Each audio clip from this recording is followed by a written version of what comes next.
Passport is a new framework for block transfer of lower division general education. It's based on learning outcomes and proficiency criteria. In other words, what a student knows and can do.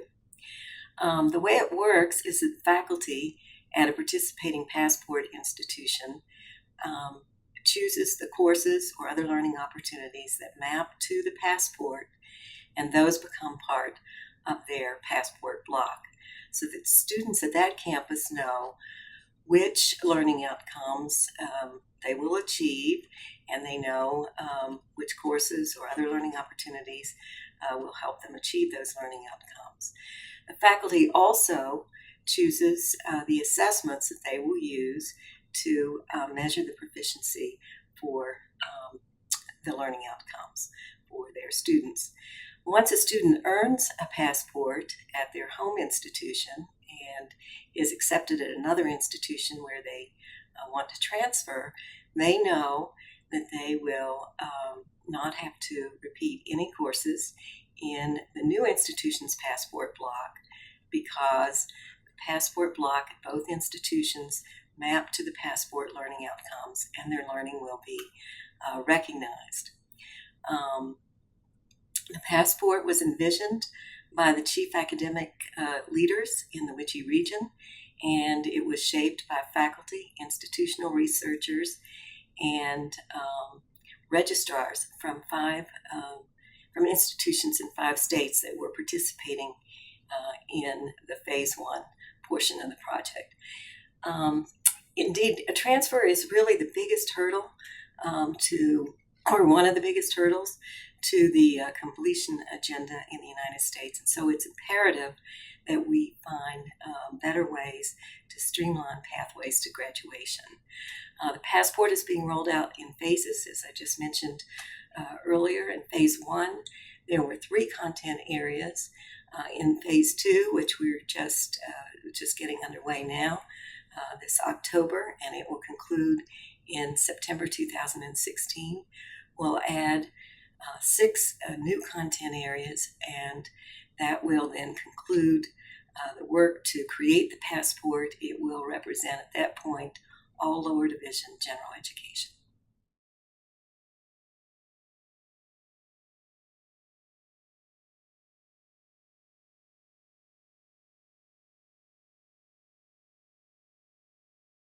In the Passport phase 1, there were 3 content areas. Those were written communication, oral communication, and quantitative literacy. We worked with the faculty at institutions in 5 states to develop the Passport learning outcomes, and the faculty were from both sectors, the 2-year schools and the 4-year schools.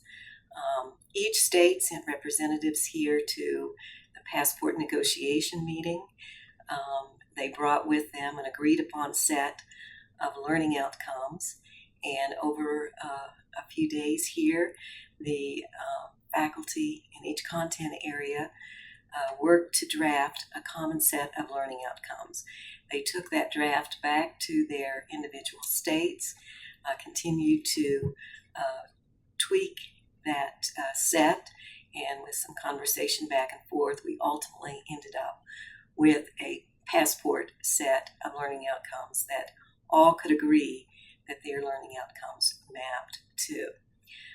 Then we used that same process to develop the proficiency criteria for each of the content areas. And so this is the proficiency criteria for the point of transfer. And it's that combination of the learning outcomes and the proficiency criteria that make up the Passport, and it's what institutions then use to map to and to determine what courses will be in their Passport block. As I mentioned earlier, in phase 1, we concentrated on those 3 areas.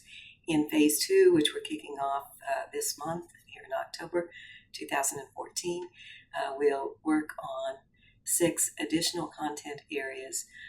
All 9 of these content areas are ones that were identified as essential learning outcomes in the Liberal Education America's Promise initiative or the LEAP initiative as it's commonly known, that was undertaken by the Association of American Colleges and Universities, and those LEAP essential learning outcomes have been widely adopted by institutions across the country.